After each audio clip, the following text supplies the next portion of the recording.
আসসালামু আলাইকুম। প্রিয় এইচএসসি শিক্ষার্থীবৃন্দ, কেমন আছো তোমরা সবাই? আশা করি সকলেই ভালো আছো। আমি আল্লাহর রহমতে ভালো আছি। আজকের আইসিটি ক্লাসে তোমাদের সবাইকে স্বাগত জানাচ্ছি। আমি Abdullah Zubair, lecturer of ICT.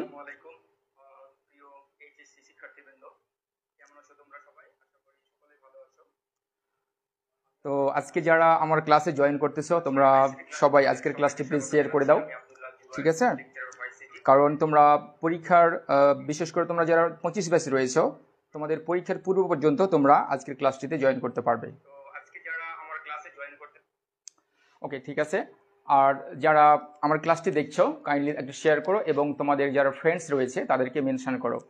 আর আজকে বিশেষ একটি ক্লাস রয়েছে, তোমার আইসিটির ক্লাস। তো আমি যে কোর্সটি আয়োজন করেছি, এই কোর্সটি তোমার চলবে তোমাদের আইসিটি পরীক্ষার পূর্বরাত পর্যন্ত। বিশেষ করে তোমরা যারা এইচএসসি পরীক্ষার্থী 2025 রয়েছে, ঠিক আছে, তোমাদের জন্য এই কোর্সটি ডিজাইন করা হয়েছে। তো আমার একটু কাজ রয়েছে, আমি এখানে একটু আমার পেজটা শেয়ার করে দিই। তোমরা যারা দেখছো তোমরাও আমার এই ক্লাসটি একটু শেয়ার করে দাও, তাহলে তোমরা পরীক্ষার পূর্বরাত পর্যন্ত আমার যেগুলো আপডেট রয়েছে সেই আপডেটগুলো ইনশাল্লাহ পেতে থাকবে।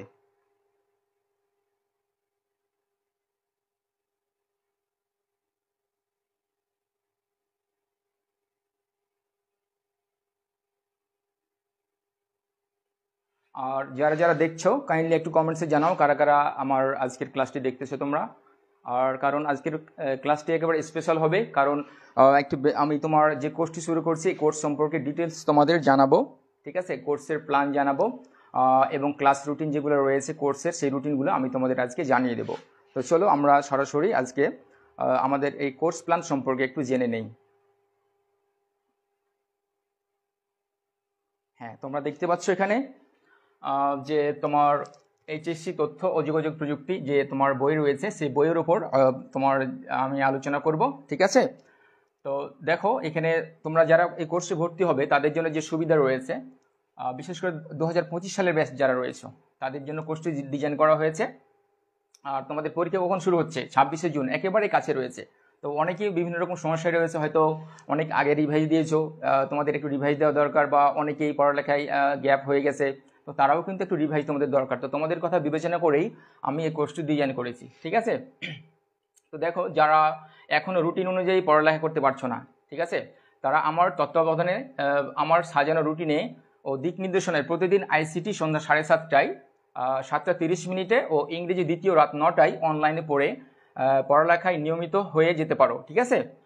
এবং যদি এই প্রায় 40 দিন কঠোর পরিশ্রম করতে পারো তবে তোমরা ইনশাল্লাহ ভালো রেজাল্ট করতে পারবে, ঠিক আছে? এই কথা আমি ইনশাল্লাহ বলতে পারি। তো কোর্স ডিজাইন আমি করেছি, তোমাদের যেগুলো রুটিন রয়েছে আমি দিয়ে দেবো, কিভাবে ক্লাস নেব সে পরিকল্পনা আমার করা আছে।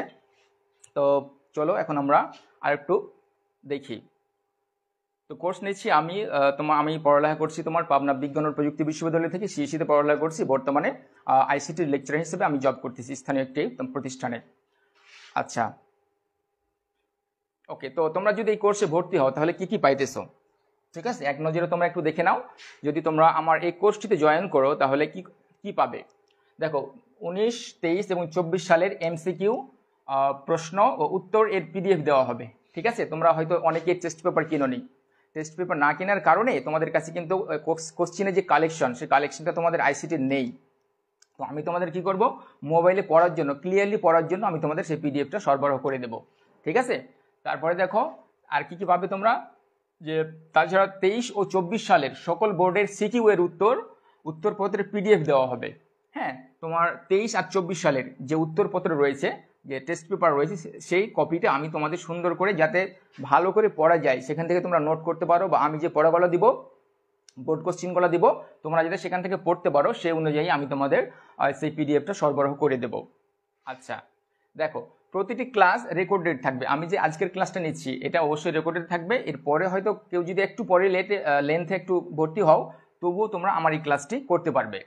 আচ্ছা, এবার দেখো মাহবুব রহমান স্যারের বইয়ের ক্লিয়ার পিডিএফ দেওয়া হবে। অলরেডি তোমাদের কিছুটা অংশ আমি তোমাদের দিয়েছি। আজকে যেটা আলোচনা করব, ডিজিটাল ডিভাইস নিয়ে আলোচনা করার কথা ছিল, আমি কথা দিয়েছিলাম তোমাদের যে ডিজিটাল ডিভাইস শুরু করব। তো অনেক স্টুডেন্ট মানে বেশিরভাগই তোমার ডিজিটাল ডিভাইস নিয়ে ভয় পায়, ঠিক আছে। তো আমি ইনশাল্লাহ আমার যে টেকনিক রয়েছে এবং আমার যে অভিজ্ঞতা রয়েছে সেই অভিজ্ঞতার আলোকে ডিজিটাল ডিভাইস আমি অন্তত 5 থেকে 6 দিনের ভেতর ইনশাল্লাহ শেষ করে দেবো, ঠিক আছে। তো তোমাদের যাদের সমস্যা রয়েছে আইসিটিতে, বিশেষ করে তোমার ডিজিটাল ডিভাইসে, তোমরা আমার এই পেজটি যে ইংলিশ অ্যান্ড আইসিটি সেন্টার পেজটি রয়েছে এটা ফলো করে রাখতে পারো। আর অলরেডি কিন্তু আমি পিডিএফটা দিয়ে দিয়েছি, তোমরা আমার এই পেজে দেখো, ঠিক পিডিএফগুলো এরকমই একবার ক্লিয়ার হবে, ঠিক আছে। আচ্ছা, তারপরে চলো আর কি কি সুবিধা তোমরা পেতে পারো। ভর্তি হওয়ার সাথে সাথে পূর্বের ক্লাসের ধারাবাহিক লিঙ্ক দেওয়া হবে, যাতে তোমার সিরিয়ালি দেখতে পারো।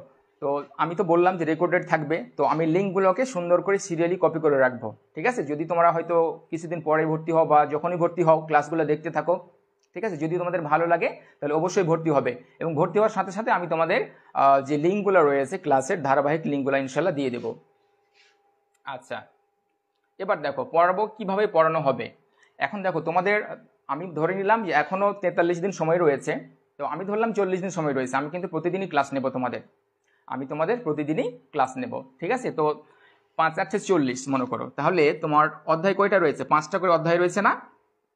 5টি অধ্যায় রয়েছে। এখন প্রতিটি অধ্যায়ে তোমার ক্লাস পাবা 8টি, অর্থাৎ একটা ক্লাস মনে করো কমপক্ষে 1.5 ঘন্টার উপরে, 1.5 ঘন্টা থেকে 1.5 ঘন্টার মতো একটা ক্লাস পাবা, ঠিক আছে। একটা ক্লাসে আমি তোমাদের যে ভলিউম বই রয়েছে, মাহবুবুর রহমান স্যারের যে বইটি রয়েছে সেটি আমি, যেগুলো একবারে ইম্পর্টেন্ট টপিক, এখন তো তোমার একবারে গণহারে যদি পড়াতে যাই তাহলে তো হবে না, সবচেয়ে ইম্পর্টেন্ট টপিকগুলো আমি দাগিয়ে দেবো, যে এই টপিকগুলো করবে আর এই টপিকগুলো বাদ দিবে, এগুলো ইম্পর্টেন্ট, ঠিক আছে। এবং আমি একেবারে হাইলাইটস করে সুন্দর করে দাগিয়ে দেবো।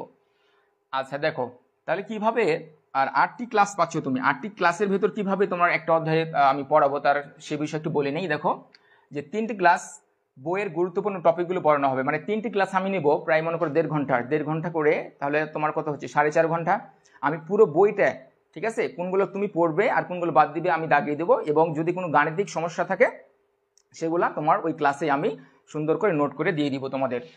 আচ্ছা, আর 3টি ক্লাস থাকবে কি সিকিউ বোর্ড প্রশ্ন সমাধান। তোমাদের তো বোর্ড প্রশ্ন অনেকে করো না বা হয়তো বুঝতে পারো না, যে বোর্ড প্রশ্নগুলো ভালো করে করা নেই বা করে দেওয়া আছে নোটে কিন্তু বুঝতে পারতেছে না, বা একটু যদি কৌশল খাটানো যায়, বা আমি হয়তো কোনো একটা কৌশল তোমাদের শিখিয়ে দিলাম, সেই কৌশল যদি তোমরা মেনে অঙ্কগুলো করো দেখবে যে অনেক সহজ হয়ে গেছে। বোর্ড প্রশ্নগুলো আমি সমাধান করে দেবো ইনশাল্লাহ।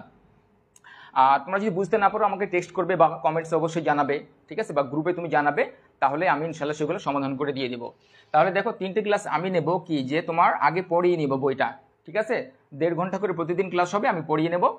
আর 3টি ক্লাস হবে সিকিউ এর ওপর, তাহলে 6টি ক্লাস।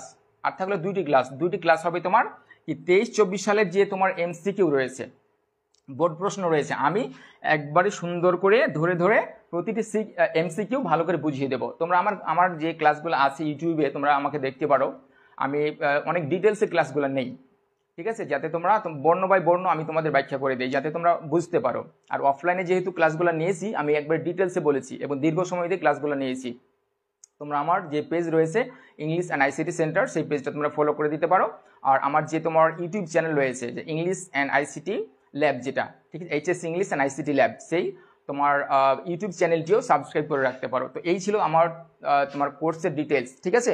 তো এর সাথে আরও একটি সুবিধা হচ্ছে যে তোমাদের আমি ইংরেজিটাও দেখি, ইংরেজি বলতে তোমার সেকেন্ড পেপার যেটা রয়েছে, ঠিক আছে, ইংরেজি সেকেন্ড পেপার রয়েছে। তো সেকেন্ড পেপারে আমি কোনগুলো দেখাবো আমি বলে দিচ্ছি তোমাদের। সেকেন্ড পেপারে যেটা রয়েছে, যে তোমার বিশেষ করে প্রিপোজিশন রয়েছে, ফ্রেজ রয়েছে, কানেক্টর রয়েছে, মডিফায়ার্স, ন্যারেশন রয়েছে, পাংচুয়েশন রয়েছে, ঠিক আছে। এই টপিকগুলা যেগুলো সব থেকে গুরুত্বপূর্ণ রুলস, ধরো মডিফায়ার্সে তো কিছু রুলস আছে, এখন তোমাকে যদি 30টা রুলস বা 40টা রুলস আমি এখন পড়াই তাহলে তো হবে না, এখন তো রিভিশন টাইম। তোমরা অনেকে পড়ে রেখেছো, শুধু আমার সাথে সাথে রিভিশন দিতে পারো, ঠিক আছে। আমি যে পড়াগুলো দিব তোমরা পড়বা, বুঝবা, এর সাথে সাথে কিছু বোর্ড কোশ্চেন আমি ডিটেলস আলোচনা করবো, প্রেক্ষাপট সহ, কনটেক্সট সহ, যে আসলে কেন এটা হয়েছে এই বিষয়গুলো নিয়ে আমি অবশ্যই আলোচনা করব। তো ইংরেজি সেকেন্ড পেপারের ক্ষেত্রেও তোমার কিছু আমি বৈশিষ্ট্য লিখে রেখেছি যে তুমি কি পেতে পারো সেকেন্ড পেপারের ক্ষেত্রে। আমি কীভাবে পড়াবো একটু তোমাদের সাথে আলোচনা করে নেই, যেহেতু আজকে প্রথম ক্লাস নিতেছি এবং শুরু করতেছি, এবং ইনশাল্লাহ ধারাবাহিকভাবে আমি ক্লাসগুলো নিতে থাকবো।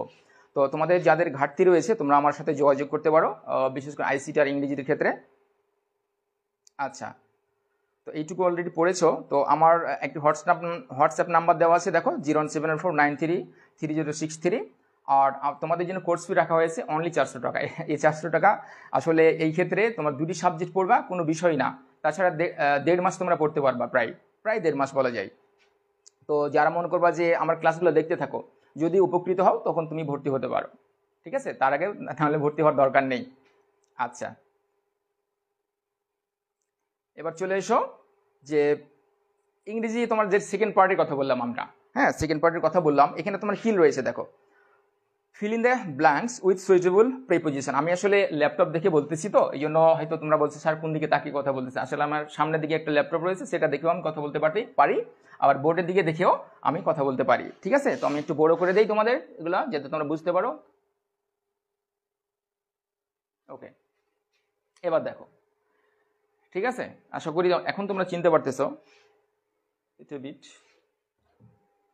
আচ্ছা, দেখো তো আমি একটু করে একটু ব্যাখ্যা করে দিই। আজকে প্রথম ক্লাস, ইংরেজির বিষয়টাও একটু ব্যাখ্যা করে দেই। এখানে রয়েছে কি fill in the blanks with suitable preposition. হ্যাঁ ঠিক আছে, এখানে তোমার অনেকগুলো প্রিপোজিশনের ব্যবহার রয়েছে, কিছু তোমার কি গ্রুপ ভার্বস রয়েছে, অর্থাৎ কি আগে থেকেই সেগুলো তোমাদের মুখস্থ করতে হবে। সেই লিস্টটা আমি এখন থেকেই তোমাদের সরবরাহ করে দিব। মানে তোমার অ্যাপ্রোপ্রিয়েট প্রিপোজিশন তো তোমার কিছু মুখস্থ করতে হবে, তাই না? আর কিছু জেনারেল প্রিপোজিশনের ব্যবহার রয়েছে। তো জেনারেলগুলো আমরা ক্লাসে ভালো করে পড়িয়ে দিব, আর যেগুলো মুখস্থ করতে হবে আগে থেকেই। এখন ধরো তোমার কাছে 200টা তোমার অ্যাপ্রোপ্রিয়েট প্রিপোজিশন তোমার বোর্ডে পড়েছে, সেগুলোকে তুমি পরীক্ষার আগে রাতে মুখস্থ করতে পারবে? সেগুলো কিন্তু পারবে না। তো আমি কি করব, অবশ্যই তোমাদের যেগুলো প্রিপোজিশন রয়েছে আগে থেকে বোর্ড কোশ্চেনে পড়ে রয়েছে এবং অ্যাপ্রোপ্রিয়েট প্রিপোজিশন মুখস্থ করতে হয় বা গ্রুপ ভার্বস, তো সেগুলো আমি তোমাদের প্রায় 200টার মতো দিয়ে দেবো। তোমরা প্রতিদিনই 10টা করে মুখস্থ করবা, তাহলে পরীক্ষার আগের রাতে তোমাদের এগুলা চাপ পড়বে না মাথায়, ঠিক আছে? আর আমি যেহেতু রেগুলার ক্লাস নেব, রেগুলার তুমি যদি অ্যাটেন্ড করো তাহলে দেখবা যে তোমার মোবাইলের সময় অপচয়টা কম হচ্ছে। এখানে তুমি এনগেজড হয়ে যাবা আমার ক্লাসে, বিশেষ করে আইসিটি তারপরে ইংরেজির সাথে যখন এনগেজড হয়ে যাবা, তোমার সময় অপচয় অনেক কম হবে, ঠিক আছে? তারপরে দেখো আমি একটু এদিক থেকে বলতেছি। তারপরে 2 নম্বরে কি রয়েছে, complete the sentences with suitable phrases or words, given words, ঠিক আছে? বেশ কিছু ফ্রেজ রয়েছে, যেমন উড ইউ মাইন্ড রয়েছে, তারপরে উড রেদার, হ্যাড বেটার, এগুলো রয়েছে। এগুলো কোনটা ভালো হবে, ঠিক আছে? কোথায় কোন জায়গায় বসালে ভালো হবে, যে ট্রিক্স রয়েছে আমি সেই ট্রিক্সগুলো অবশ্যই তোমাদেরকে শেয়ার করে দেবো তোমাদের সাথে। এরপরে রয়েছে দেখো complete the following sentences with suitable clauses or phrases, ঠিক আছে? আচ্ছা, এটা চলে গেল, এখানে ডবল হয়ে গেছে, সরি এটা মিস্টেক্স হয়েছে। তারপরে দেখো যে তোমার read the following text and fill the gaps with correct form of verbs as per subject and context. এটা দেখো রাইট ফর্ম অফ ভার্বস, আমরা তো পড়েছি টেন্সের বেশিরভাগই তোমার রাইট ফর্ম ভার্বসের ভেতরে চলে আসে। টেন্স আমরা পড়েছি আশা করি, তো টেন্সের দেখবা যে 50% কোশ্চিন তোমার রাইট ফর্ম ভার্বসে চলে আসছে। আর কি থাকে, সাবজেক্ট ভার্ব এগ্রিমেন্ট থাকে, এগুলো থাকে। তো আমি অবশ্যই তোমাদের একটা সিট দিয়ে দেবো ভালো দেখে, এবং প্রতিটারই তোমার যাতে অর্থ সহকারে আমি তোমাদের দিকে খেয়াল রাখবো, যাতে তোমাদের যে ইংরেজিটা দেবো প্রতিটা শব্দের অর্থ বলে দেবো, যাতে তোমাদের মুখস্থ করতে সুবিধা হয়, এবং উচ্চারণগুলো ইনশাল্লাহ দিয়ে দেবো।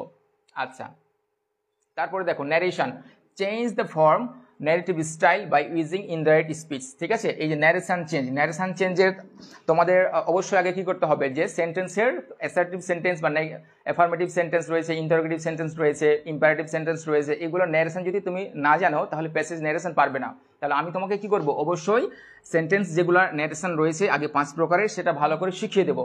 তারপরে যে প্যাসেজ ন্যারেশনের রুলসগুলো রয়েছে আমি অবশ্যই ধীরে ধীরে তোমাদের শেখাবো, যাতে তোমরা পারো এগুলো। আর যেহেতু তোমরা একবার রিভিশন সময়ে তোমরা আমার সাথে রিভিশন দিবা, মানে অলরেডি তোমরা পারো, বা যারা হয়তো 2-1 আছো পারো না, তো আমার সাথে সাথে রিভিশন দিবা, দেখবা যে তোমাদের অনেক উপকার হচ্ছে। আচ্ছা, তো প্রতিটি ক্লাস দেখো, আমি আর বেশি বলতেছি না নিচের দিকে, ঠিক আছে? আচ্ছা, ওকে। আর রাইটিং পার্টের কথা একটু বলি। রাইটিং পার্ট দেখো অ্যাপ্লিকেশন রয়েছে, এটা হচ্ছে 10 মার্কের, ঠিক আছে? এখানে 2টি প্যারাগ্রাফ লিখতে হবে, একটা ডেসক্রিপটিভ মানে বর্ণনামূলক প্যারাগ্রাফ রয়েছে, আমি তোমাদের প্যারাগ্রাফের লিস্ট অর্থসহ, বাংলা অর্থসহ দিয়ে দিব। এবং ধরো যে বেশ কিছু কৌশল রয়েছে, যে একটি লিখলে হয়তো 4-5টি লিখে যায়, এ ধরনের টিপসগুলো বা আমার কাছে যে কালেকশনগুলো রয়েছে আমি তোমাদের সাথে অবশ্যই শেয়ার করব। এখানে 2টি প্যারাগ্রাফ লিখতে হবে, একটা ডেসক্রিপটিভ টাইপের, আর একটা হচ্ছে কি যে তোমার সিমিলারিটিজ অ্যান্ড ডিসিমিলারিটিজ, মানে কি যে সাদৃশ্য বৈসাদৃশ্য, এই টাইপের কিছু প্যারাগ্রাফ রয়েছে, যে লিস্ট রয়েছে, এবং আমি অবশ্যই তোমাদের সাজেশনও দিয়ে দেবো, ঠিক আছে? ভেরি সুন সাজেশন দিয়ে দিব। তো এই ছিল তোমার ইংরেজির আলোচনা। তো এই ছিল তোমার কোর্সের আমার টোটাল একটা ওভারভিউ ছিল। তোমরা আশা করি বুঝতে পেরেছো যে আমি কিভাবে তোমাদের গাইডলাইন দিয়ে সামনে নিয়ে যাব। আমার প্রচেষ্টা থাকবে 100%। এখন তোমরা যদি তোমাদের প্রচেষ্টাটা দাও 100%, তাহলে দেখবা যে ইনশাল্লাহ একটা রেগুলারিটি তোমাদের ভিতরে ফিরে আসবে এবং পড়ালেখায় মন দিতে পারবে এবং ভালো একটা রেজাল্ট করতে পারবে ইনশাল্লাহ। তো আজকে যেহেতু ছিল আইসিটির ক্লাস, ঠিক আছে, আজকে আইসিটির ক্লাস আছে, তো আমরা আজকে আইসিটির ক্লাসটা শুরু করে দেবো এখন। তো তোমরা যারা দেখছো বা তোমাদের যারা রিলেটিভ রয়েছে, ঠিক আছে, যে যারা পরীক্ষার্থী রয়েছে তাদেরকে শেয়ার করতে পারো, তাদেরকে মেনশন দিতে পারো, হ্যাঁ, যে নতুন একটা কোর্স আমি চালু করতেছি, তোমরা ক্লাসগুলো করতে থাকো, তারপর দেখো যে উপকৃত হও কিনা। যদি উপকৃত হও তাহলে অবশ্যই আমার এই কোর্সটিতে জয়েন করবে। তো চলো আমরা আজকের ক্লাসটি শুরু করি।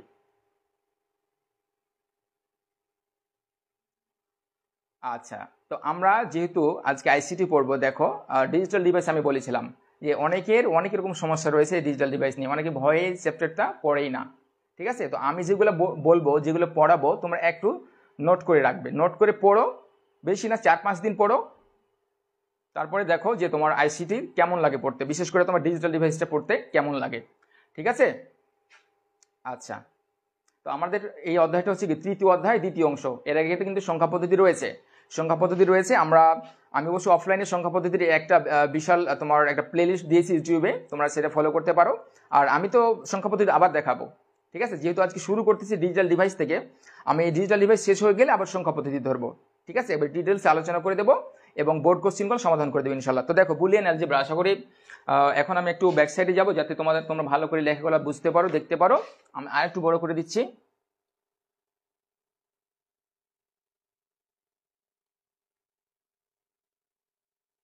দেখো, ঠিক আছে। তো আমাদের চ্যাপ্টার হচ্ছে কি, চ্যাপ্টারের নাম হচ্ছে ডিজিটাল ডিভাইস, আর আমরা প্রথম টপিকটা হচ্ছে কি বুলিয়ান অ্যালজেব্রা ও ডিজিটাল ডিভাইস।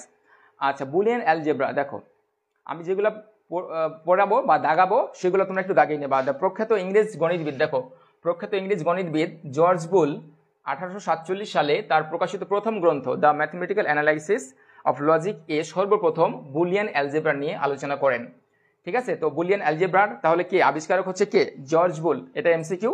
আর তার গ্রন্থটি প্রকাশিত হয়েছে কত সালে, 1847 সালে, তোমরা একটু নোট করে রাখবে, ঠিক আছে। আচ্ছা, তারপরে দেখো তোমাদের কিন্তু এটা আমি পিডিএফটা দিয়ে দিয়েছি, হ্যাঁ, পিডিএফটা দাও তোমার মোবাইলে, দেখো তুমি ডাউনলোড করে নাও, তারপরে দেখো যে স্পষ্ট বোঝা যাচ্ছে, হ্যাঁ স্পষ্ট বোঝা যাচ্ছে। যদিও এখানে তোমাদের অতটা ভালো করে স্পষ্ট করে বোঝা যাচ্ছে না মনে হচ্ছে, কিন্তু তোমার মোবাইলে কিন্তু সুন্দর করে দেখা যাবে। তুমি দরকার হলে এখনই একটু ব্যাক করে যাও, দিয়ে আমার যে page English and ICT centre সেটা ডাউনলোড করে একটু দেখো কত সুন্দর করে দেখা যাচ্ছে।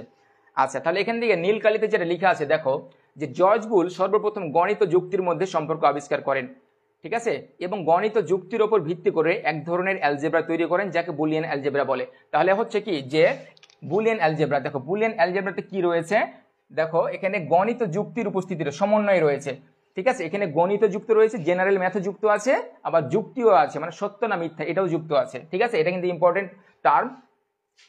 বুলিয়ান অ্যালজেব্রার ভিত্তি হলো, দেখো আমি যেটা বললাম যে গণিত যুক্তির তোমার কি মানে মাঝে সম্পর্ক স্থাপন, এই দুটো মিলে তোমার অ্যালজেব্রা তৈরি হয়েছে, সেটাই হচ্ছে বুলিয়ান অ্যালজেব্রা। আচ্ছা, দেখো আরেকটা এখানে কথা বলা আছে, বুলিয়ান অ্যালজেব্রায় শুধু বুলিয়ান যোগ ও গুণের মাধ্যমে সমস্ত অঙ্ক তোমার করার কাজ করা যায়। শুধুমাত্র দেখো দুটো অপারেশন, একটা হচ্ছে যোগ আর একটা হচ্ছে গুণ। ওয়ার মানে কি যোগ, আর এন্ড মানে গুণ, ঠিক আছে। ওয়ার মানে যোগ, এন্ড মানে গুণ, তোমরা একটু মনে রাখবা। তোমরা হয়তো যারা নতুন ক্লাস করতেছো একটা কথা মনে রাখবা যে অনেক সময় মানে তালগোল পাকিয়ে ফেলো। তো এই যে ওয়ার অপারেশন রয়েছে, ওয়ার তোমরা একটু লিখে নিবা, ওয়ার মানে যোগ, ঠিক আছে, ওয়ার মানে যোগ, আর এন্ড মানে কি গুণ, ঠিক আছে। এটা আসলে উচ্চারণটা করা ঠিক হচ্ছে না আমার, কিন্তু এভাবেই তোমার মনে রাখবা, জাস্ট একটা কৌশল এখানে, ঠিক আছে। ওয়ার অপারেশন, আর এটা হচ্ছে এন্ড অপারেশন। এখানে যোগ বা বিয়োগ বা গুণের কোনো সম্পর্ক নেই, ঠিক আছে। এখানে সত্য মিথ্যার বিষয় আছে, তো হ্যাঁ লজিকের বিষয় আছে। তো এটা একটা হচ্ছে ওয়ার অপারেশন আর একটা হচ্ছে এন্ড অপারেশন। তো তুমি একটু কৌশলে মনে রাখবা যে ওয়ার মানে হলো যোগ অপারেশন, আর এন্ড মানে হলো গুণ অপারেশন। আচ্ছা, এরপর দেখো এখানে কিছু কথা আছে, দেখো এখানে বলা হচ্ছে, দেখো যে সাধারণ বীজগণিতে কোনো চলক বা ভ্যারিয়েবলের বিভিন্ন মান হতে পারে, কিন্তু বুলিয়ান বীজগণিতে একটি চলকের কেবল দুটি মান। দেখো একটি চলকের দুটি মান হয় সত্য সমান কি, দেখো সত্য সমান 1, আর একটা হচ্ছে কি মিথ্যা, মিথ্যা সমান 0, ঠিক আছে। তাহলে শুধুমাত্র বুলিয়ান অ্যালজেব্রাতে দুটো কথা রয়েছে, সত্য আর মিথ্যা। সত্য মানে 1 আর মিথ্যা মানে 0। এটাকে তোমরা আরো একভাবে বলতে পারো তোমরা, যে তোমার ভোল্টেজের উপস্থিতি যদি বুঝায় তাহলে হবে 1, ঠিক আছে। আর ভোল্টেজ যদি না থাকে, ভোল্টেজের অনুপস্থিতিকে আমরা 0 দ্বারা প্রকাশ করতে পারি। আচ্ছা, এখানে দেখো একটা আমি আন্ডারলাইন করে দিলাম যে 1 কখন হবে, 2 ভোল্ট থেকে 5 ভোল্ট। এটা এমসিকিউ চলে আসতে পারে যে 1 বলতে আমরা কত বুঝি, 2 ভোল্ট থেকে 5 ভোল্টের ভেতরে বোঝাই, ঠিক আছে। আর 0 বলতে কত বোঝায়, 0 থেকে 0.8 ভোল্ট পর্যন্ত আমরা এটাকে 0 বলতে পারি। আচ্ছা, এবার চলে আসো, দেখো বুলিয়ান অ্যালজেব্রায় তোমার 3টি মৌলিক ক্রিয়া রয়েছে, ঠিক আছে। বুলিয়ান অ্যালজেব্রায় মূলত 3টা প্রধান কাজ রয়েছে। টোটাল বইটা তোমার এই 3টা কাজের উপর একবারে ভিত্তি করে তৈরি হয়েছে। কি কি রয়েছে, বুলিয়ান যোগের ক্রিয়া, এটাকে বলে কি লজিক্যাল অর অপারেশন। বুলিয়ান গুণের ক্রিয়া, লজিক্যাল অ্যান্ড অপারেশন, ঠিক আছে। আর আরেকটা হচ্ছে কি বুলিয়ান পূরকের ক্রিয়া, যেটাকে বলে লজিক্যাল নট অপারেশন, ঠিক আছে। এগুলো সম্পর্কে আমরা ডিটেলস জেনে নেব। আচ্ছা,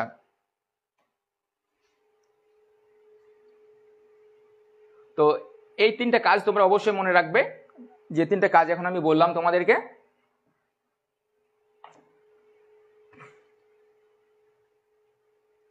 হ্যাঁ, এই যে আসল যে 3টা কাজ আমাদের, এই 3টা কাজ এখন আমরা দেখব, ঠিক আছে। খুবই গুরুত্বপূর্ণ, টোটাল অধ্যায় মিলে এগুলোই আলোচনা করা হয়েছে, বারবার এগুলো সামনে আসবে।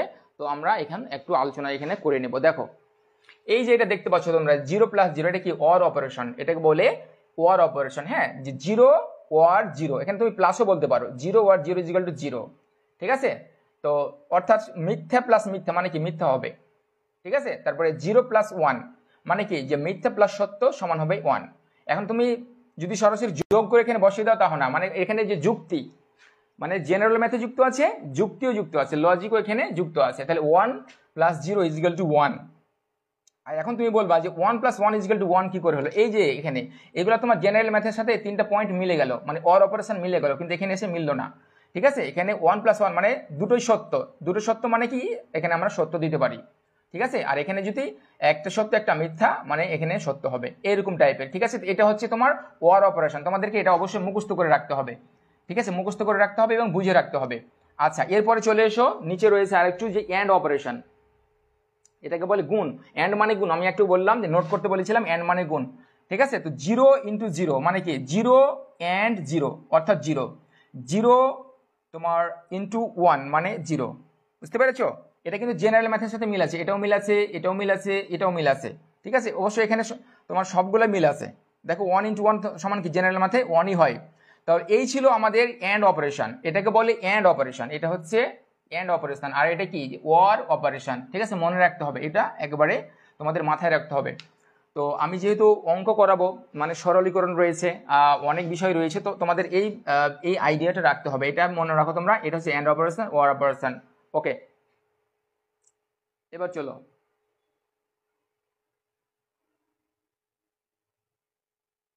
এবার যে টপিকটা আসছে, দেখো যে তোমার চলক, চলক এখানে আসছে। এখন চলক সম্পর্কে আমি একটু বলে দেই, যে অ্যালজেব্রায়, বুলিয়ান অ্যালজেব্রায় যে রাশির মান পরিবর্তনশীল তাকে চলক বলে। অর্থাৎ আমরা জেনারেল ম্যাথও পড়েছি, যে এক্স ধরি, ওয়াই ধরি, এগুলোর মান কিন্তু সবসময় পরিবর্তনশীল। অর্থাৎ 1 নম্বর লাইনে যদি ওয়াই সমান 5 হয়, তাহলে 2 নম্বর বা 10 নম্বর লাইনে ওয়াই এর মান কিন্তু বেশি হয়ে যেতে পারে, 15 হয়ে যেতে পারে। চলকের মান পরিবর্তনশীল, এটাকে বলে ভ্যারিয়েবল। আর ধ্রুবক মানে কি, কনস্ট্যান্ট।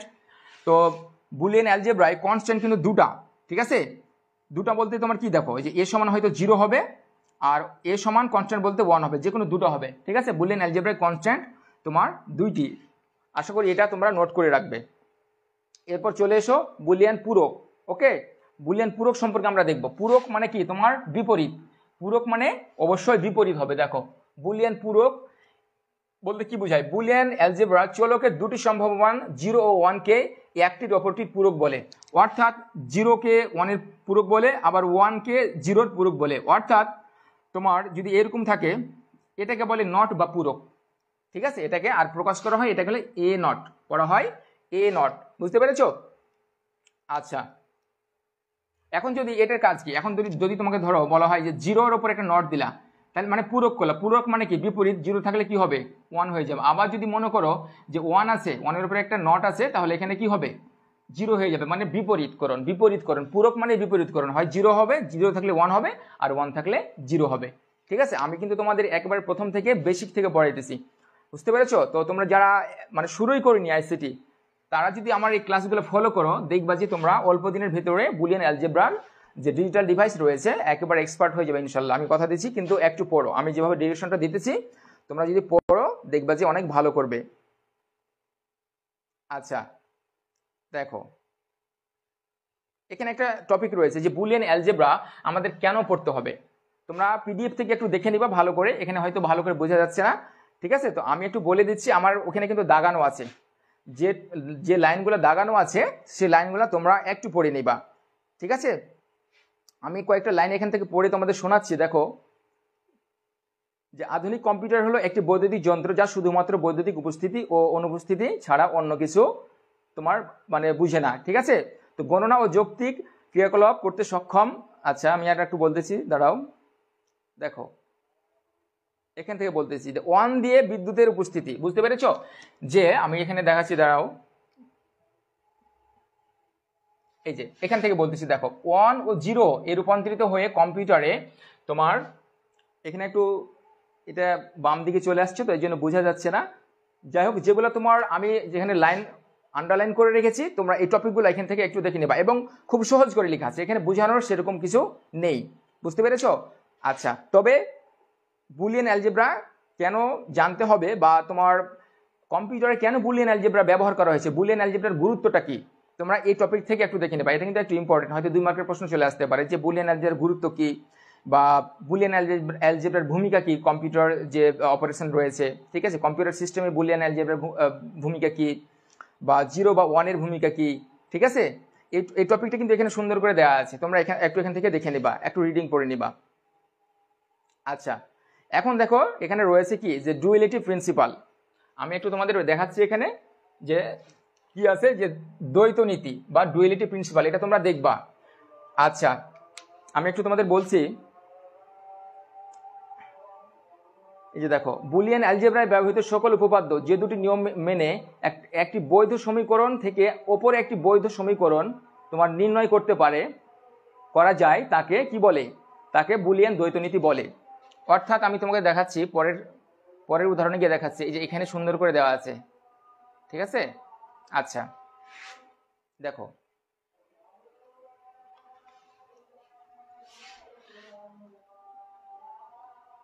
এখানে লেখাটা ছোট হয়ে গেল যদিও।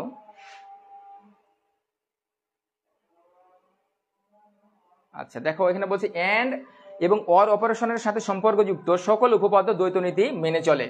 আচ্ছা এখন দেখো, এই এখানে সুন্দর করে দেওয়া আছে, এই যে এখানে দেখো, ঠিক আছে, এখানে সুন্দর করে দেওয়া আছে, আর এখানেও এই জিনিসটা ব্যাখ্যা করে দেওয়া আছে। মানে দ্বৈত নীতি বলতে কি, দুইটা নীতি মেনে চলে। এখন দেখো বিষয় হচ্ছে, তুমি যদি ওয়ানের জায়গাতে জিরো দাও বা জিরোর জায়গাতে ওয়ান দাও, ঠিক আছে, তবুও একটি বৈধ সমীকরণ পাওয়া যাবে। আমি কথাটা তোমাদের বুঝিয়ে বলি, তোমরা এইভাবে লিখবা। ধরো এখানে 0 ইন্টু 0 আছে, ঠিক আছে, 0 ইন্টু 0 আছে, সমান সমান কি আমরা জানি যে এন্ড অপারেশনে কি এটা সমান 0 হবে, তাই না? আচ্ছা এখন দেখো যে তুমি এই জিরোর জায়গাতে কি দিবা, জিরোর জায়গাতে তুমি একটা ওয়ান দাও, আর এখানে একটা ডটটা থাক আর শূন্যটা থাক, ঠিক আছে। আচ্ছা তাহলে কি হবে, দেখো 0 হবে, মানে কি এটা বৈধ সমীকরণ পাওয়া গেল। আচ্ছা আরো একটা উদাহরণ দিই তোমাকে, এই যে দেখো, এবার উদাহরণটা দেখো, 1 আছে আর 0 আছে, সমান সমান আমরা কি লিখতে পারি, একটু আগে দেখলাম যে এন্ড অপারেশনে 0। তো এখন কথাটা বলা হচ্ছে 1 নাম্বার দ্বৈত নীতির 1 নাম্বার নীতি। এখন তোমরা ভালো করে দেখো, দ্বৈত নীতির 1 নাম্বার নীতি হলো যে তুমি যদি এভাবে লিখবা যে 1 এর জায়গাতে যদি 0 দেই এবং 0 এর জায়গাতে 1 দেই, তাহলে একটি বৈধ সমীকরণ পাওয়া যাবে। সুন্দর করে লিখে নাও, কি বললাম, 1 নাম্বার যে 1 এর জায়গাতে যদি 0 দেই অথবা 0 এর জায়গাতে 1 দেই, তবুও একটি বৈধ সমীকরণ পাওয়া যাবে। কিভাবে, দেখো, তুমি 1 এর জায়গাতে 0 দাও, এই যে 0 দিলা, আর এই ডটটা রেখে দাও বা এন্ড অপারেশন রেখে দাও, আর এই 0 এর জায়গাতে 1 দাও, তাহলে কি হবে, 0 ইন্টু 1 সমান কত, 0 না?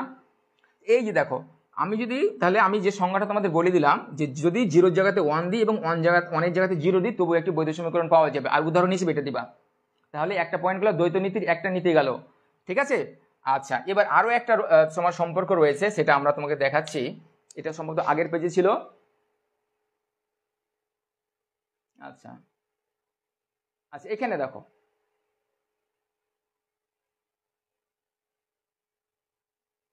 হ্যাঁ, এখানে এখানে একটু হিজিবিজি লাগতেছে, একটু ক্লিয়ার করি আমি যেখানে বলতেছিলাম, ওয়েট করো। আচ্ছা, আরো একটা নীতি দেখো, 2 নম্বর নীতি এবার তোমরা লিখবা। আমি তো 1 নম্বর নীতি বলেছি, এবার 2 নম্বরটা লেখো। এবার 2 নম্বরটা খাতায় লিখে নাও। ডুয়ালিটি প্রিন্সিপাল কিন্তু অনেকেই বুঝে না, ঠিক আছে, বেশিরভাগই দেখবে বুঝে না। তো আমি যে সংজ্ঞাটা দিলাম আর উদাহরণটা দিলাম 0 জায়গাতে 1, এই উদাহরণটা সুন্দর করে তুলে দিবা। এটা হলো দ্বৈত নীতির একটা। আর একটা হচ্ছে কি, এখন আমরা কি যে তোমার অপারেন্ট বলেছে, অপারেন্ট বলতে কি, ধরো এটা হচ্ছে অপারেটর, ডটটা হচ্ছে অপারেটর, আর অপারেন্ট কোনটা, এই যে 0 1 হচ্ছে অপারেন্ট, ঠিক আছে। অপারেন্ট চেঞ্জ করে একবার একটা নীতি তৈরি করলাম। এবার আমরা কি করব দেখো, আমি একটা লিখতেছি তোমার, দাঁড়াও।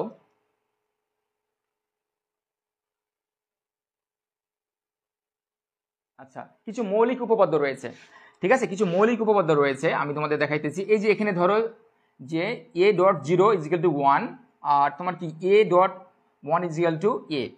এখন আমি একটা ধরবো মনে করো, ঠিক আছে, যে কোনটা ধরবো, দাঁড়াও আমি দাঁড়াইতেছি, যে এটা এটা ধরবো আমি এখন, এটা দিয়ে বুঝাই তোমার। যে a.1 ইজিক্যাল টু কত দেওয়া আছে, যে a দেওয়া আছে।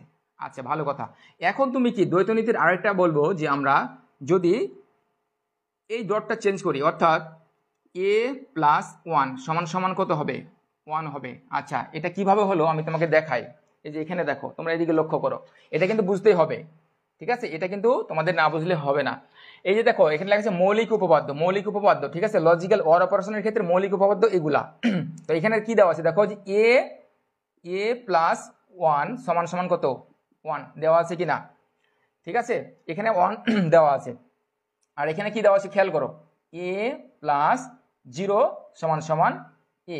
তো দ্বৈত নীতির 2 নম্বর নীতিতে উদাহরণ হিসেবে তোমার এইটুকু তুলবা, এবং কথায় কি লিখবা, যে তাহলে কথায় কি লিখবা আমি বলে দিচ্ছি তোমাকে। দ্বৈত নীতির একটা আশা করে বুঝতে পেরেছো। এবং আরো একটা বলতেছি, যে যদি আমরা,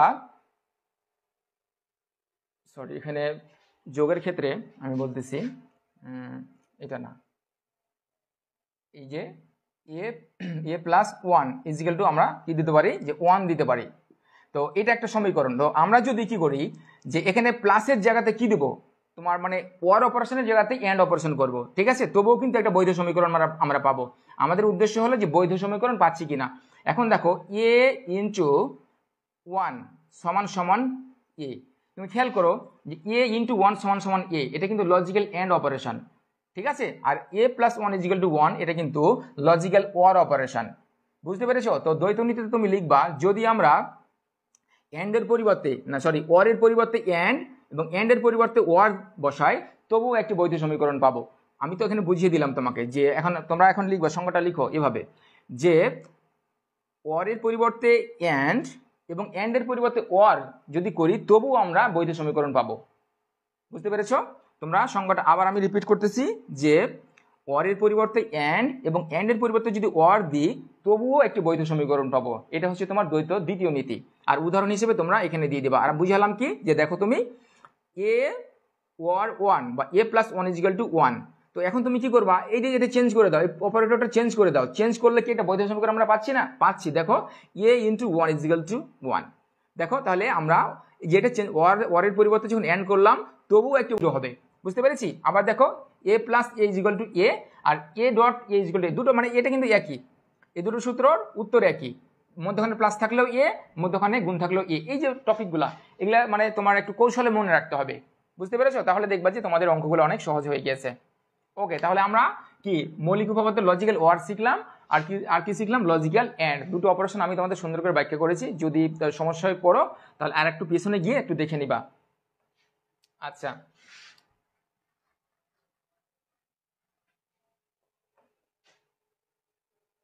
আরো একটা সূত্র রয়েছে, যে লজিক্যাল নট।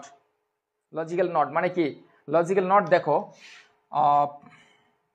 যদি এরকম থাকে আমরা কি লিখতে পারি, এ লিখতে পারি, ঠিক আছে, পূরক।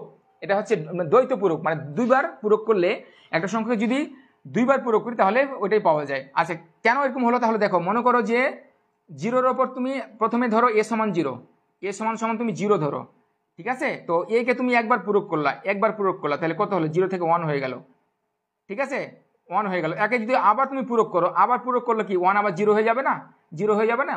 এই জন্য বুঝতে পেরেছো? যে দুইবার যদি প্রয়োগ করি আমরা মৌলিক যেটা মান মানে অরিজিনাল মান সেই ভ্যালুটাই আমরা ফিরে পাই। তাহলে আমরা এখানে তিনটা জিনিস আলোচনা করলাম, একটু রিভিউ করে দিই তোমাদের। যে মৌলিক উপপাদ্যের ক্ষেত্রে লজিক্যাল ওর অপারেশনের ক্ষেত্রে যে চলকের মাধ্যমে, ঠিক আছে, যে এ বি বা এগুলো দিয়ে যেগুলো আমরা সেগুলো আলোচনা করলাম, ঠিক আছে। যে এই যেখানে লেখা আছে লজিক্যাল ওর অপারেশন, তোমাদের বইয়ে আমি দিয়ে দিয়েছি, সেখানে একটু দেখে নিবা। এখানে অর শিখলাম, লজিক্যাল অ্যান্ড শিখলাম, আর লজিক্যাল নট শিখলাম, তিনটা শিখলাম। এগুলো কিন্তু খুবই গুরুত্বপূর্ণ, তোমাদের এমসিকিউতে আসতে পারে, এগুলো থেকে এমসিকিউ আসতে পারে। এখন চলে আসো যে আরেকটু বেশ কিছু সূত্র রয়েছে, দেখো এই সূত্রগুলো আমাদের জানতে হবে। তো একটু আগে আমরা এগুলো জেনেছি, দেখো অপরিবর্তনীয় সূত্র, এটাকে বলছে অপরিবর্তনীয় সূত্র। কোনটাকে বলছে? যে এ প্লাস এ, ঠিক আছে, এটাকে বলছে মানে ইন্ডিপেন্ডেন্ট ল, মানে কোনো পরিবর্তন হচ্ছে না। এখানে তুমি যদি আরো এ দাও, এখানে প্লাস এ দিলা, তাহলে এটা হচ্ছে অপরিবর্তনীয় সূত্র, মানে একটাই উত্তর হবে, ঠিক আছে, উত্তর হচ্ছে তোমার একটাই। আচ্ছা, এটা হচ্ছে অপরিবর্তনীয় সূত্র। তারপরে কি রয়েছে? আর এখানে কিন্তু ওয়ারের ক্ষেত্রে অপরিবর্তনীয় সূত্র। তাহলে যোগের ক্ষেত্রে কি, মানে গুণের ক্ষেত্রে কি? এ ডট এ, ঠিক আছে, মানে তুমি যদি অনেকগুলো গুণ করো তবুও একটা হবে। এটা এই জন্য এটাকে বলছে যে ইন্ডিপেন্ডেন্ট ল বা অপরিবর্তনীয় সূত্র। এগুলো কিন্তু একেবারে মুখস্থ, তোমাকে বলবে, ঠিক আছে। আমি তোমাকে বলে দিচ্ছি যে এই যে এ প্লাস এ সমান এ হলো, এটা কোন সূত্র? তুমি বলে যে এটা অপরিবর্তনীয় সূত্র, এটি পরিচিত সূত্র, এটি পূরক সূত্র, না এটি কর্তৃত্ব সূত্র? তুমি কি পারবে এটা? এখন এমসিকিউ এমন ভাবে করতেছে, মনে করো তুমি ভাবছো যে এখান থেকে এমসিকিউটা হবে না, ওইখান থেকেই করবে স্যারে, মানে খুঁজে নতুন এমসিকিউ তৈরি করতেছে প্রতিটা বোর্ডই, ঠিক আছে। আর এবার তো নতুন সরকার, কিন্তু ডোন্ট কেয়ার, কেউ কাউকে মানে না, কে কোন বোর্ড কিভাবে প্রশ্ন করবে সেটা বলা যাবে না। তো আমি যেগুলো বলি সেগুলো তোমরা একটু খেয়াল করো, মনে রাখবে, ঠিক আছে, যে এটা কোন সূত্র হতে পারে। এটার নাম হলো অপরিবর্তনীয় সূত্র, যদি ইংরেজিতে বলি তাহলে ইন্ডিপেন্ডেন্ট ল, ঠিক আছে। তারপরে কি রয়েছে? পরিচিত সূত্র, তোমাদের বইয়ে কিন্তু দেওয়া আছে সুন্দর করে পরিচিত সূত্র। এটা হচ্ছে এ প্লাস জিরো, আমরা এটা অর অপারেশন পড়ে আসলাম, একটু আগে পড়ে আসলাম ওখান থেকে, যে A plus zero equal to এ আমরা লিখতে পারি, আর এ ডট ওয়ান সমান এ। এখন থেকে এগুলো একটু মনে রাখা হয়তো মুশকিল হতে পারে। এখন তোমাকে যদি বলে দেয় যে A plus zero equal to A অথবা A dot one equal to A, এটাকে কোন সূত্র বলে? বুঝতে পেরেছো? তাহলে তোমাকে কিন্তু মনে রাখতে হবে। তো এই পয়েন্টগুলা তোমরা মনে রাখো, এগুলো আমি বলে দিচ্ছি, অবশ্যই এগুলা গুরুত্বপূর্ণ। আর আমরা যেহেতু অঙ্ক করবো সরলীকরণের ক্ষেত্রে এগুলো দরকার আছে। তারপর এটা দেখো যে পূরক কমপ্লিমেন্ট, পূরক সূত্র, এটা এ প্লাস এ নট সমান 1 আর এ ডট এ নট, ঠিক আছে, A dot A not done দিকের কি রয়েছে যে এ ডট এ নট, ঠিক আছে, এটা হচ্ছে পূরক সূত্র। আচ্ছা, কর্তৃত্ব সূত্র, কর্তৃত্ব কেন বলছে? কার কর্তৃত্ব? 1 এর কর্তৃত্ব। একটু মনে রাখবা কৌশলগুলা, যে কর্তৃত্ব মানে কি? একাই 100, একাই 100।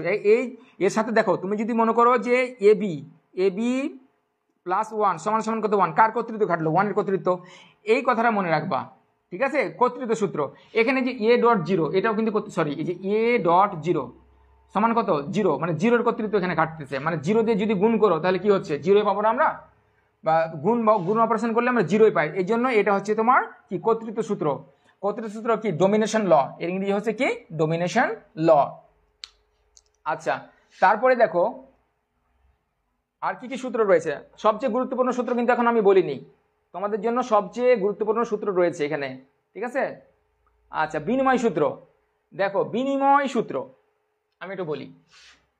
এই যে এখানে দেখো যে বলা আছে বিনিময় সূত্র, কমিউনিকেটিভ ল, মানে এ প্লাস বি সমান বি প্লাস এ লেখা যায়। এখন যদি দেখো যে এ প্লাস বি সমান সমান যদি আমি এরকম লিখি যে বি প্লাস এ, কোনো সমস্যা আছে?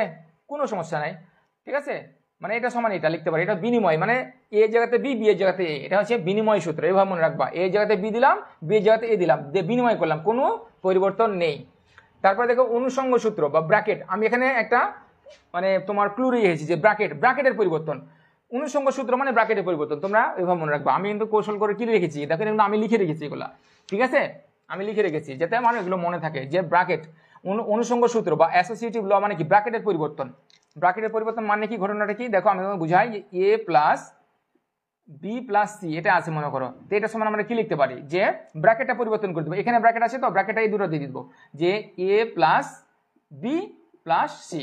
দেখো ব্র্যাকেটের পরিবর্তন হলো, ব্র্যাকেট এখানে ছিল আবার এখানে চলে আসলো, তো আমি এটা কি লিখে রেখেছি? ব্র্যাকেটের পরিবর্তন।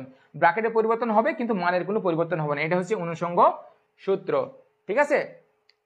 আচ্ছা, তারপরটা দেখো, এই যে এখানে দেখো, আশা করি তোমরা দেখতে পাচ্ছ যে এ ডবল বার, একটু আগে বললাম যে দ্বৈত পূরক, এটা যে এ ডবল বার সমান সমান কত এ, তাহলে এরকম যদি থাকে যে এ বি ডবল বার সমান সমান আমরা কি লিখতে পারি, এ বি লিখতে পারি। ঠিক আছে, কোন যুক্তিতে, এই যে যুক্তি, দ্বৈত পূরকের যুক্তিতে আমরা লিখতে পারি সিডি, সিডি ডবল বার আছে মনে করো, সমান সমান আমরা কি সিডি লিখতে পারি। এই যে কোন যুক্তিতে, দ্বৈত পূরকের যুক্তিতে আমরা এটা লিখতে পারি। আমি যেগুলো বলছি ক্লু, মানে সূত্রের বাইরে কিছু কিছু কথা লিখছি, যেমন এটা লিখলাম, এটা কখন কাজে লাগবে, আমরা যখন সরলীকরণ করবো, অঙ্ক করবো, তখন তোমাদের এটা এই কনসেপ্টটা কাজে লাগবে। ঠিক আছে, আচ্ছা তারপর চলে এসো, এবার সবচেয়ে গুরুত্বপূর্ণ সূত্রটা আমরা আলোচনা করব। ঠিক আছে, সবচেয়ে মানে তোমাদের সরলীকরণের ক্ষেত্রে সবচেয়ে গুরুত্বপূর্ণ সূত্র রয়েছে, আমি বলে দিচ্ছি। দেখো যে সহায়ক সূত্র, সহায়ক সূত্র, বিভাজন সূত্র, আর একটা হচ্ছে তোমার কি ডি মর্গানস ল।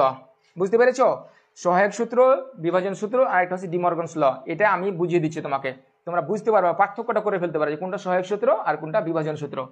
ঠিক আছে, তো দেখো এই যে দেখো এখানে লেখা আছে যে সহায়ক সূত্র, দেখো অ্যাবজর্পশন ল।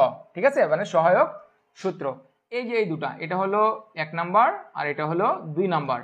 আর বিভাজন সূত্র, বিভাজন সূত্র এটা হচ্ছে তোমার 1 নাম্বার বিভাজন সূত্র, আর এটা হচ্ছে তোমার 2 নাম্বার বিভাজন সূত্র। তো আমি এই দুটো খুব সুন্দর করে এখন তোমাদের বলবো, কারণ এই দুটা প্রতিটা অঙ্ক মানে 50টা অঙ্ক রয়েছে তোমাদের বইয়ে, এই বইটাতে প্রায় 30টা থেকে 35টা অঙ্কতে এই হয় সহায়ক ল রয়েছে, আর না হলে বিভাজন ল রয়েছে। তো আমরা প্রথমে সহায়ক লটা দেখবো। দেখো সূত্রটা কি বলা আছে, বলা আছে দেখো এখানে যে a plus A B equal to A.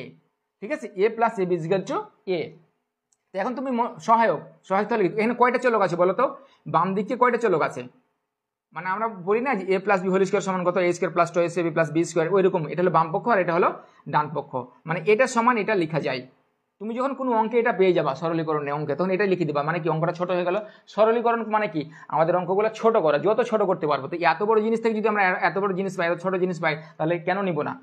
ঠিক আছে, তো দেখো এখানে কয়টা চলক রয়েছে, দেখো এ তো এ আর এ তো একই, তাহলে একটা ধরলাম, আর বি একটা করে, দুইটা চলক রয়েছে। সহায়ক সূত্রে রয়েছে দুটা চলক। ঠিক আছে, তোমরা একটু নোট করবা, সহায়ক সূত্রে দুটি চলক রয়েছে, সহায়ক সূত্রে দুটি চলক রয়েছে। ঠিক আছে, এ আর বি।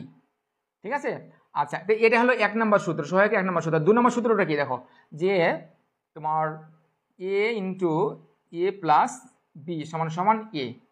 ঠিক আছে, তো দেখো এখানে দুটা চলক, এখানে 3টা নাই। 3টা বলতে আমি কি বুঝাচ্ছি তোমাদের, দেখো তাহলে এ প্লাস বিসি যদি থাকতো তাহলে 3টা চলক, এ একটা চলক, বি একটা চলক, সি একটা চলক। ঠিক আছে, যদি এরকম থাকতো, দেখো যে A plus A not C, sorry আবার বলতেছি তোমাদেরকে, দেখো A plus A not C, এখানেও কিন্তু 3টা চলক। এখানে তুমি মনে রাখবা যে স্যার এখানে তো এ আর এ দুটোই আছে, না এখানে তো মান তো আলাদা। এ যদি 0 হয় তাহলে এখানে কি হয়ে যায়, মানে পুরো মানে 1 হয়ে গেল না, তাহলে এটার এক জিনিস হলো কি, তাহলে 3টা হলো না, 3 রকম হলো না, এটা একরকম, এটা একরকম, এটা একরকম। ঠিক আছে, তো এখন তোমরা বলতে পারো স্যার এখান থেকে এটা কিভাবে হলো, প্রমাণ করে দেখানো যাবে। এখন তুমি এই যে এই সূত্রটা যদি প্রমাণ করতে চাও, তাহলে দেখো তুমি কমন নাও, এই সূত্র আছে তো এখানে, তুমি ধরো কমন নাও, তাহলে এ কমন নিলে কি থাকবে, তাহলে এ যদি এখানে কমন নাও তাহলে থাকবে 1 প্লাস বি। দেখো খেয়াল করে একটু ছোট্ট করে একটা অঙ্ক দেখাই তোমাদের, যে এখান থেকে তুমি যদি এ কমন নাও থাকলো কি, যে 1 আর বি থাকলো, 1 প্লাস বি। আমরা কি জানি যে 1 প্লাস এ কর্তৃত্ব সূত্র, 1 এর কর্তৃত্ব মানে কি 1 হয়ে যায় না, তাহলে তুমি লিখতে পারো যে সমান সমান সমান সমান এ ইন্টু 1 সমান সমান কি এ ইন্টু 1 মানে কি 1, এটা সমান যেহেতু 1 তাহলে এ, তাহলে এভাবে প্রমাণ করা হয়েছিল যে তোমার এই টোটালটা সমান এ। এখন তুমি এটাও প্রমাণ করো, এটাও পারবা। ঠিক আছে, এখন তুমি যদি গুণ করে দাও, দেখো এটা আমি প্রমাণ করছি যে এটা সমান কি করে এ হয়, দেখো যে এটা গুণ করে দাও, এ প্লাস এ বি। ঠিক আছে, এ প্লাস এ বি এটা পেলাম, তো গুণ করে সমান সমান কি লিখবো, তোমার দুটো এ থাকলে আমরা কি করতে পারি, দুটো এ থাকলে আমরা পড়লাম না একটু আগে, দুটো এ থাকলে যে এরকম এ ইন্টু এ সমান এ লিখতে পারলাম না, বা এরকম দেখলাম যে এ প্লাস এ সমান সমান কি এ, এরকম লিখতে পারি না। তো দুটো সমান থেকে আমরা একটা লিখবো। ঠিক আছে, তাহলে এ প্লাস এ বি, তাহলে দেখো এ প্লাস এ বি সমান কত জানি আমরা এ, তাহলে তুমি এখন সরাসরি বসিয়ে দাও এ, তাও হবে। এখন তুমি এখান থেকে কমন নাও, এ কমন নেওয়া তো শিখালাম, তবু এ হবে। তো এগুলো আমার দেখার দরকার নাই, সূত্রটা পারলেই হলো। তাহলে আশা করি সহায়ক সূত্র বুঝতে পেরেছো। আমি আবার রিপিট করে দিই, এখানে দুইটা চলক রয়েছে, মানে একটা একই রকম থাকবে। ঠিক আছে, এটা একই রকম থাকবে। তাহলে যদি বলি এরকম যে বি প্লাস বিসি, এটা কোন সূত্র, বি প্লাস বিসি কোন সূত্র বলো তো, এটা অবশ্যই সহায়ক সূত্র, মনে রাখতে হবে কিন্তু। ফাইনালি বলছি যে এটা খুবই গুরুত্বপূর্ণ, বি প্লাস বিসি মানে কি চলকটা চেঞ্জ করেছে, মানে এ জায়গাতে বি দিয়েছে, ঠিক আছে। তো এখানেও যদি তুমি কি করো কমন নাও তাহলে কিন্তু হয়ে যাবে, বুঝতে পেরেছো? কমন নিলে আমাদের এটা হয়ে যাবে। আচ্ছা, এরপরে দেখো এই দুই নাম্বারটাও দেখালাম, এক নাম্বারটা দেখালাম। আমরা বুঝতে পেরেছি যে তোমার সহায়ক সূত্রে দুটি চলক থাকে। এখন চলে আসো বিভাজন সূত্র।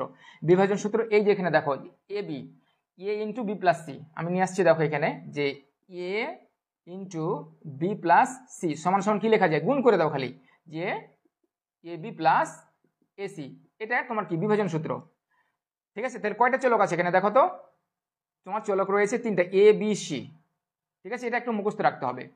আর এটা বেশি কাজে আসে না, বিভাজন সূত্রের কোন সূত্রটা বেশি কাজে আসে আমি বলে দিচ্ছি। এটা হলো 3 স্টার সূত্র, সহায়ক সূত্রের এই সূত্রটা 3 স্টার, তোমরা মনে রাখবা, মুখস্থ রাখবা। আর এখানে হলো এই 2 নম্বর সূত্রটা এলো, এটা হলো 3 স্টার, মানে খুবই গুরুত্বপূর্ণ সূত্র। কিভাবে দেখো, এ প্লাস বিসি আমরা কি করতে পারি, যে A plus B into A plus C, ঠিক আছে। আমরা এ প্লাস বিসি দেখো কয়টা চলক, এ একটা, বি একটা, সি একটা, তিনটা চলক। এখন তুমি একটা সহায়ক সূত্র বলবে না না বিভাজন সূত্র বলবে, বলো? আমরা অবশ্যই এটাকে বিভাজন সূত্র বলবো, কারণ এটা হচ্ছে চলক, চলক হচ্ছে তিনটি চলক, ঠিক আছে, তিনটি চলক রয়েছে। তো আর মানে এরকম আরেকটা উদাহরণ দিই তোমাদের, যেমন দেখো B plus B bar C, কয়টি চলক এখানে লিখবা, তিনটি চলক, তিনটি চলক, তাই কি এটি একটি তোমার কি বিভাজন সূত্র। এটি তিনটি চলক রয়েছে, ঠিক আছে। এখানে কিন্তু তিনটে চলক, বি বি নট সি, তিন রকম, এখানেও তিনটা চলক, ঠিক আছে। তো 3 স্টার সূত্র বলে দিলাম, তো এই দুটো সূত্র অবশ্যই তোমরা মনে রাখবে। আচ্ছা,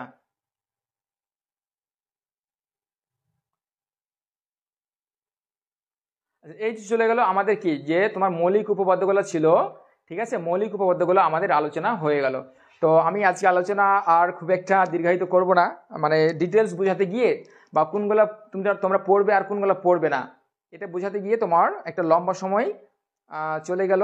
তো আমি যদি তোমাদের না বুঝাই এভাবে, ঠিক আছে, আমি যদি তোমাদের ডিটেলসে না বলি বা কোনটা পড়তে হবে, কোনটা 3 স্টার কোনটা 2 স্টার যদি আমি না বলি, তাহলে কিন্তু এই চ্যাপ্টারটা ধীরে ধীরে কঠিন হতে থাকবে। তা আমি যেগুলা পড়ালাম, যেগুলো টাচ করে দিলাম, তোমরা একবার কাইন্ডলি রিভাইজ দিয়ে দাও, ঠিক আছে। বা যারা একেবারে পড়োনি তারা একটু পড়ে নাও, বুঝতে পেরেছো? আর আমি কিন্তু কালকে থেকে আরো বেশি করে আরো, মানে আজকে যেহেতু প্রথম দিকের স্টার্টিং একটু সমস্যা হয়েছিল বা লেট করে আমি শুরু করেছি, কালকে কিন্তু একবার এক্সাক্ট টাইমে ইনশাল্লাহ শুরু করব, এবং প্রায় ধরে নিবা যে 1.5 ঘন্টা থেকে 1.5 ঘন্টার একটা টানা ক্লাস হবে। আর তখন কিন্তু গল্প হবে না, আজ কিন্তু অনেক কথা বলেছি প্রথম দিকে, বেশ কিছু সময় নষ্ট হয়েছে। তো সামনের দিন কিন্তু আমরা সরাসরি কি করব, যে অঙ্ক শুরু করে দেব, বুঝতে পেরেছো? যাতে তো আমরা 5 থেকে 6 দিনে তোমার ডিজিটাল ডিভাইসের উপর একটা দখল নিয়ে আসতে পারি। তারপর বোর্ড কোশ্চেন আছে, এগুলো আমাদের অবশ্যই সমাধান করতে হবে। তো আমি ক্লাসটা আজকে এখানেই শেষ করছি। আমি অবশ্য তো তোমার ইংরেজি একটা ক্লাস নিব আজকে, ঠিক আছে, তোমরা জয়েন করতে পারো। আমি ক্লাসটি চেষ্টা করবো ইনশাল্লাহ 9:30 শুরু করার।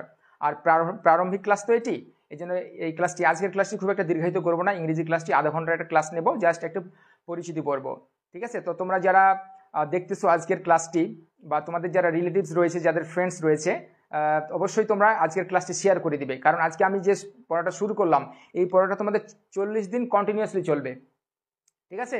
আর আমার এই কোর্সটি যদি মনে করো যে না ভালো লাগতেছে তোমাদের, বা কিছু পাইতেছো, শিখতেছো, তাহলে অবশ্যই আমার এই কোর্সটিতে তোমরা ভর্তি হবে। তো ইনশাল্লাহ প্রায় আধা ঘন্টা না, প্রায় 1.5 ঘন্টা পর আবার তোমাদের সাথে ইংরেজি ক্লাসে দেখা হবে।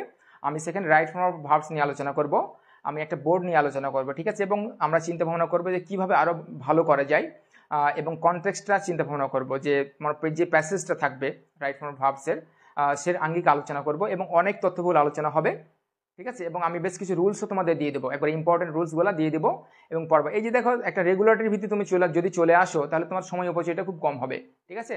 তো অন্তত নিজেকে একটা রেগুলার সিস্টেমের মধ্যে নিয়ে আসার জন্য এই কোর্সটিতে তুমি জয়েন করতে পারো। তো কিছুক্ষণ পর আবার দেখা হবে ইনশাল্লাহ, সে পর্যন্ত সকলেই ভালো থাকো। আসসালামু আলাইকুম।